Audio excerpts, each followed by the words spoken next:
किसी का आंसर आया कि नहीं आप लोगों का?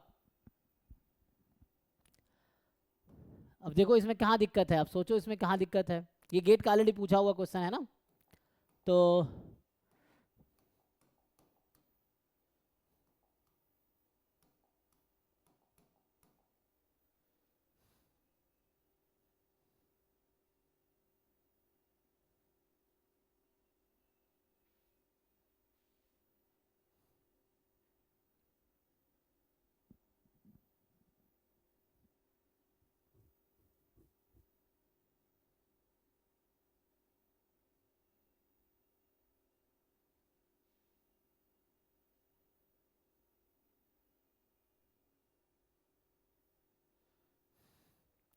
अगर ध्यान से आप देखोगे ना, यहाँ पे हम इसकी बात करते हैं। देखो इसमें अगर हम लोग मान लीजिए जैसे इन्होंने दे रखा है ना, 3 को मैं यहाँ बुला लूँ तो क्या होगा,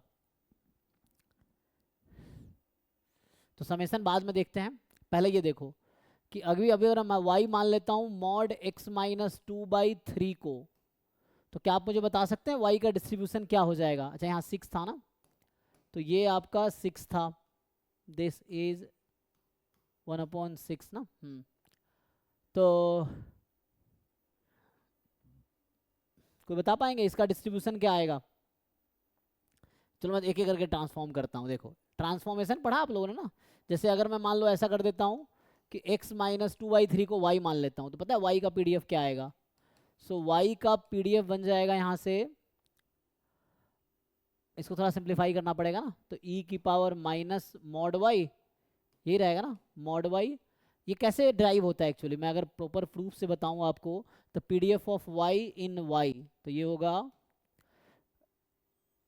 ये होता है PDF of x in x dx upon dy। तो इसको पुट करो तो है ना, हमें आंसर y में चाहिए, लेकिन पुट कर लो तो यहाँ 1/6 e की power mod x minus 2/3 and dx upon dy। So dx upon dy यहाँ से निकाल लो कितना आएगा। सो dx अपॉन dy जब आप निकालोगे तो क्या आएगा, यहाँ से dy by D x 1/3, dx by 3 आ जाएगा। तो फाइनली अब इसको पुट कर लोगे तो 1/2 e की पावर मॉड y, क्योंकि इसका नाम y है, तो ये y का पीडीएफ आ गया अभी के लिए। तो अभी के लिए मैंने क्या निकाल दिया, y का पीडीएफ ये ट्रांसफॉर्म होके आ गया। इसमें कोई डाउट है किसी को पूछिए?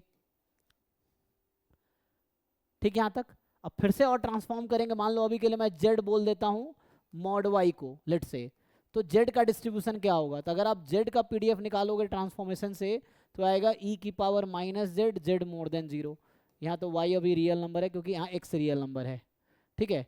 तो ये y का पीडीएफ है और ये z का पीडीएफ आ गया।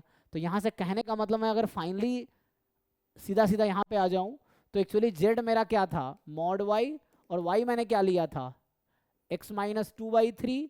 तो यहाँ से ये समझ आया कि z इज एक्सपोनेंशियल 1। अब मैं आपसे पूछूं 2z का डिस्ट्रीब्यूशन कितना होगा? अगर z एक्सपोनेंशियल 1 है तो 2z क्या होगा? एनीवन? z अगर एक्सपोनेंशियल 1 है तो 2z क्या होगा? तो ये आएगा exponential 1/2। 1/2। 1/2 exponential 1/2 is chi square 2, ये बताया था। तो एक्सपोनेंशियल 1/2 इज काई स्क्वायर 2। अब आप ठीक से देखो इसको, अब w को, जो w है उसको ठीक से देखो आप। तो w जो मुझे दे रखा था उसको आप देखो एक बारी। सो w इज एक्चुअली, मैं अगर ऐसा लिखूं summation i from 1 to 20 2/3 mod xi minus 2।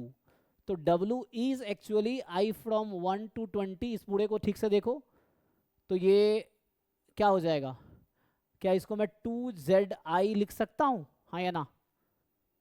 zi क्या होगा यहाँ से, सो zi की वैल्यू xi माइनस 2/3 है ना। यहाँ से अगर आपको मैं 2z लिख के दिखाऊं क्या है, तो 2z है 2/3 मॉड x माइनस 2, यही तो है 2z, 2 टाइम्स z।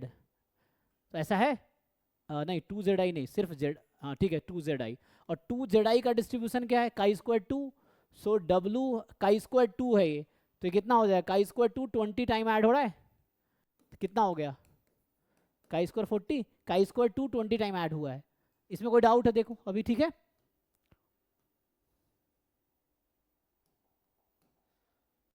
चेक करो, डाउट है तो बताइए, कहीं जहां भी डाउट है पूछो आप।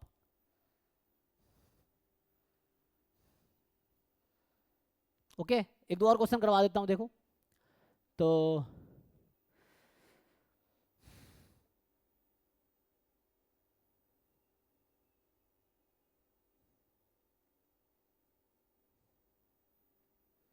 कॉन्फिडेंस वाला छोड़ देना अभी, आई थिंक इसमें मुझे लगता है बाहर का ही क्वेश्चन ज़्यादा है, मल्टीवेरिएट और ये कॉन्फिडेंस इंटरवल का ही ज़्यादा है। ये सब पूरे मल्टीवेरिएट के हैं हाँ उसमें मल्टीवेरिएट क्वेश्चन। की मतलब ये ना गलती से बना दिया है। तो गेट वाला छोड़ दो, गेट वाला भी हटाओ, जैम वाले पे आ जाओ चाहो तो, या नेट वाला में देखो, नेट वाला में ढूंढना पड़ेगा, ये ठीक से बनाया नहीं है ना इसमें मेनली।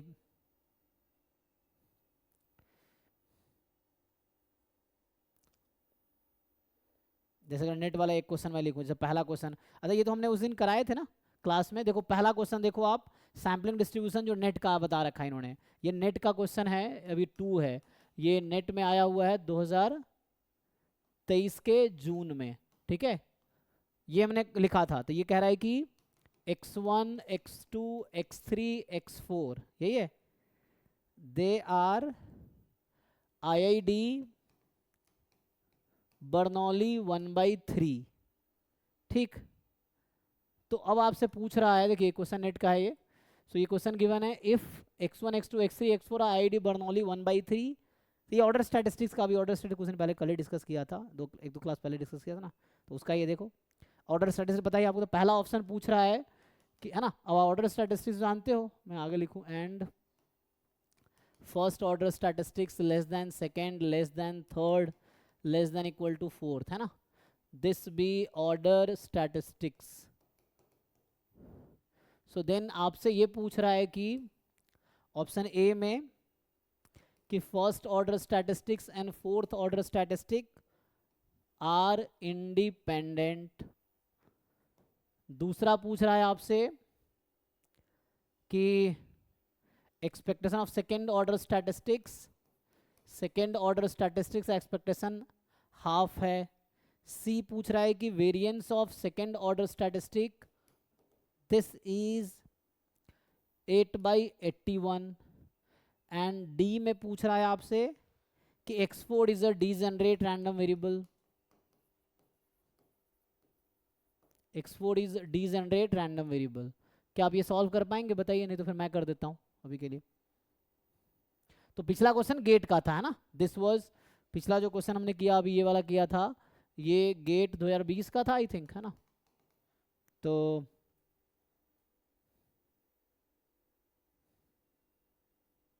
19 का था, 19 20 का, है ना, तो ये गेट 2020 का था, एंड ये नेट 2023 जून का है। इसको ट्राई करके देखते हैं।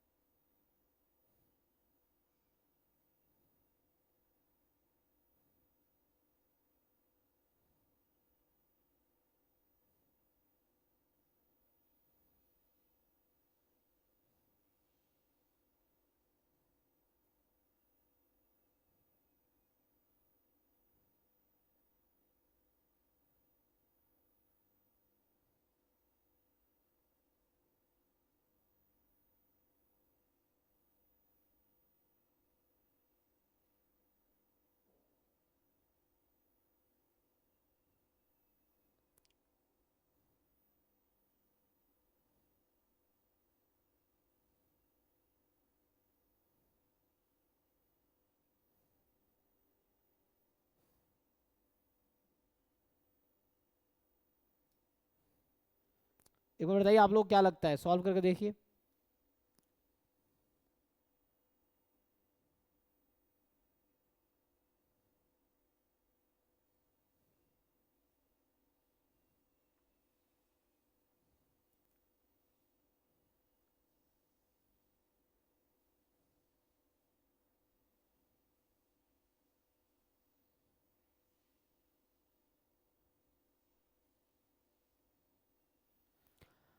चलो मैं सॉल्व कर देता हूँ इसको, ठीक है, ऐसे आप भी कर लेंगे, ट्राई करेंगे तो। देखो बर्नौली का पता है ना, हमने कल बताया था, मतलब पहले डिस्कस कर रखा है कि जो ऑर्डर स्टैटिस्टिक्स है उसका सपोर्ट और सैंपल का सपोर्ट सेम रहता है।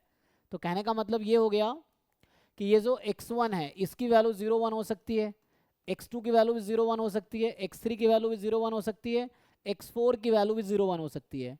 सिमिलरली जो ऑर्डर स्टैटिस्टिक्स होंगे, फर्स्ट ऑर्डर स्टैटिस्टिक्स, इसका सपोर्ट भी 0 1 ही होगा। ऑर्डर स्टैटिस्टिक्स एंड सैंपल का सपोर्ट सेम रहता है, तो इसका सपोर्ट भी 0 1 होगा, इसका सपोर्ट भी 0 1 होगा, और इसका सपोर्ट भी 0 1 होगा। ठीक, अब एक्चुअली है क्या, और हमने ये भी कहा था ऑर्डर स्टैटिस्टिक्स हमेशा एक दूसरे पर डिपेंड करेगा। क्यों? क्योंकि फर्स्ट वाला सबसे मिनिमम है, चारों में कंपेयर हो रहा है, तो डिपेंड करेगा। तो पहला तो कभी ट्रू नहीं होगा, मतलब ये किसी भी डिस्ट्रीब्यूशन में ऐसा ट्रू नहीं हो सकता। First order statistics will depend on each other, ठीक है, तो ऐसा हो नहीं सकता।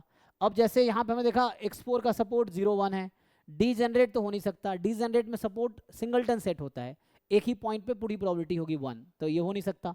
अब बचा 2 3, तो ये 2 3 ना बी और सी ऑप्शन है, सिर्फ एक उससे काम हो जाएगा। किससे काम हो जाएगा? आप अगर सेकेंड ऑर्डर स्टैटिस्टिक्स का डिस्ट्रीब्यूशन निकाल लो, मान लो ये बर्नौली पी है, लेट से कि second order statistics has distribution Bernoulli P, अगर आपने ये पी निकाल लिया तो आपका काम हो जाएगा कि, है ना, पी क्या आएगा,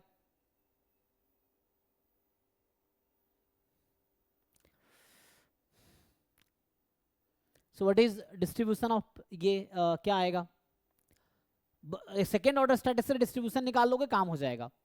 तो जैसे हम लोग क्वेश्चन अभी कुछ दिन पहले कर रहे थे, आपको याद होगा कि मैं कह रहा था चलो x1 x2 x3 x4, इसका अगर आप 4 टपल बनाओगे तो कितने बनेंगे टोटल? 16 बनेंगे, 2 इंटू 2 इंटू 2 इंटू 2, तो 16 बनेंगे। क्या क्या बनेंगे मैं लिख देता हूँ, है ना, तो इसको या तो अगले पेज पे करते हैं। तो इसका टपल बना लो और इसके अकॉर्डिंग सेकेंड ऑर्डर स्टैटिस्टिक्स आप लिख लो और उससे काम हो जाएगा। हो जाएगा, देख लो। तो मैं ये कहना चाह रहा हूँ कि जो x1 x2 x3 x4 ये 4 टपल है, तो each xi can take value 0 और 1, तो आप लिखोगे तो 0 0 0 0 0 0 0 1, है ना, 0 0 1 0 0 0, तो 0 0 0 1 1 0 1 1, ठीक है। अब 0 0 वाला काम खत्म हो गया, 1 0 से स्टार्ट करते हैं। तो 1 0 0 0 1 0 0 1 1 0 1 0 1 0 1 1, ये हो गया 8 वैल्यू, ठीक है। अब और 8 क्या होंगे? तो और 8 होंगे 0 1 0 0 0 1 1 0 0 1 0 1 0 1 1 1, फिर आएगा 1 1 0 0 1 1 1 0 1 1 0 1 1 1 1 1, यही 16 पॉसिबल वैल्यूज हैं। अब इसके करस्पॉन्डिंग आप सेकेंड ऑर्डर स्टैटिस्टिक्स निकालो कि इसके करस्पॉन्डिंग सेकेंड ऑर्डर स्टैटिस्टिक्स क्या होगा, आप लोग खुद ही बताओ, अगर समझ है तो बताइए। x1 ये रैंडम वेरिएबल्स हैं, अब मैं ढूंढ रहा हूँ कि सेकेंड ऑर्डर स्टैटिस्टिक्स की वैल्यू क्या आएगी corresponding to the sample values, ये मैंने सैंपल वैल्यूज लिख दिया है।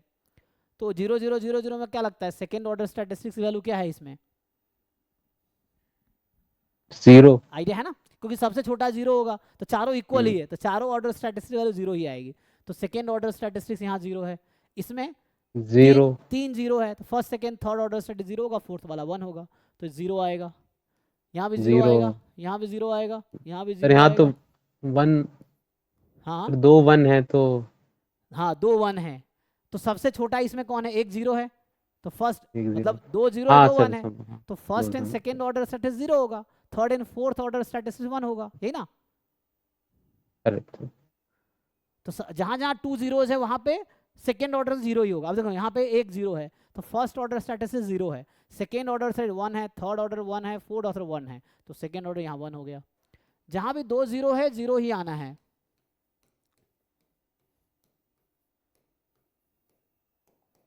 अब देखो ध्यान से, तो हमने जैसे कहा था ना कि सेकेंड ऑर्डर स्टैटिस्टिक्स में होगा क्या, सपोर्ट 0 1 ही होगा, तो 0 या 1 आना है। अब ये देख लो आप कि जो मैं कह रहा था, what is the probability of second order statistics is 1, कितने पॉइंट है जहां पे 1 हुआ था, ये काउंट कर लो।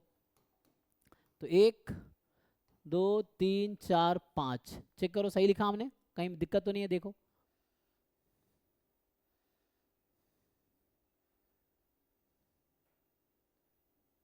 ठीक है, तो अब इन पॉइंट पे प्रोबेबिलिटी निकाल लो। तो इसका मतलब क्या हुआ कि ये 1 कब होगा, जब x1, मतलब इसका मतलब ये हुआ, अब इसकी प्रोबेबिलिटी निकालनी है मुझे, तो इसमें आएगा प्रोबेबिलिटी करस्पॉन्डिंग टू, इन पांचों की अलग अलग प्रोबेबिलिटी निकालनी होगी, तो वो प्रोबेबिलिटी होगी 1 0 1 1 की, प्लस प्रोबेबिलिटी यहाँ पे 0 1 1 1 की, यहाँ पे इसके 1 1 1 0 की, प्रोबेबिलिटी 1 1 0 1 एंड प्रोबेबिलिटी 1 1 1 1। तो इन चारों की तो प्रोबेबिलिटी सेम ही आनी है ना, क्योंकि x1 x2 x3 x4 तो IID था, तो इन चारों का आंसर कॉमन आना है। ये समझ आ क्या लिख रहा हूँ मैं, x1 is 1, x2 is x1 random variable is 1, x2 random variable is 2, x3 random variable is 3, x4 random variable is 1। तो यहाँ से जब आप निकालेंगे तो कितना आएगा, तो इसकी इन चारों की प्रोबेबिलिटी सेम आएगी। तो x1 बराबर 1, बर्नौली 1/3 था ना, इट वॉज बर्नौली 1/3, तो 1/3 मतलब 1 पे प्रोबेबिलिटी 1/3 और 0 पे 2/3, तो 1 पे 1/3, तो 1/3 इंटू 2/3 1/3 1/3, यही आंसर इन सब का भी आएगा। तो इन चारों का सेम है तो इंटू 4 कर देते हैं, प्लस अब यहाँ पे आ जाओ 1 1 1 1, सबका 1 है तो 1/3 1/3 1/3 की पावर 4, सो 1/3 की पावर 4, तो फाइनली आएगा कितना, सो 1/3 की पावर 3 तो कॉमन आ जाएगी, तो यहाँ से 8/3 प्लस 1/3 है ना, चेक करो भाई, कैलकुलेशन चेक करना, तो 1/27 और यहाँ हो गया 9/3, तो 9 कितना, तो 1/9 आ गया। तो इसका मतलब ये समझ आया मुझे कि सेकेंड ऑर्डर स्टैटिस्टिक्स का डिस्ट्रीब्यूशन है बर्नौली विथ पैरामीटर 1/9। ये आपने ड्राइव कर लिया सेकेंड ऑर्डर स्टैटिस्टिक्स का डिस्ट्रीब्यूशन। अब इसका एक्सपेक्टेशन क्या होगा, तो सेकेंड ऑर्डर स्टैटिस्टिक्स का एक्सपेक्टेशन होगा बर्नौली पी में, पी होता है, एंड वेरिएंस क्या होगा, सो what is the variance of second order statistics, so 1/9 into कितना होता है 8/9 है ना, बर्नौली में तो P Q is the variance, तो 8/81, तो ये आपका आंसर है, देख लीजिए ऑप्शन। अब तो सेकेंड ऑर्डर स्टैटिस्टिक्स मीन 1/9 जो कि गलत है, और वेरिएंस 8/9, तो सी ऑप्शन इज करेक्ट। तो इस तरह क्वेश्चन डेट में आ रहे हैं। अरे ऑप्शन डी बता दीजिए फिर से। देखो डीजेनरेट रैंडम वेरिएबल क्या होता है, ये आपने पढ़ा है, हाँ सर पढ़ाया तो था।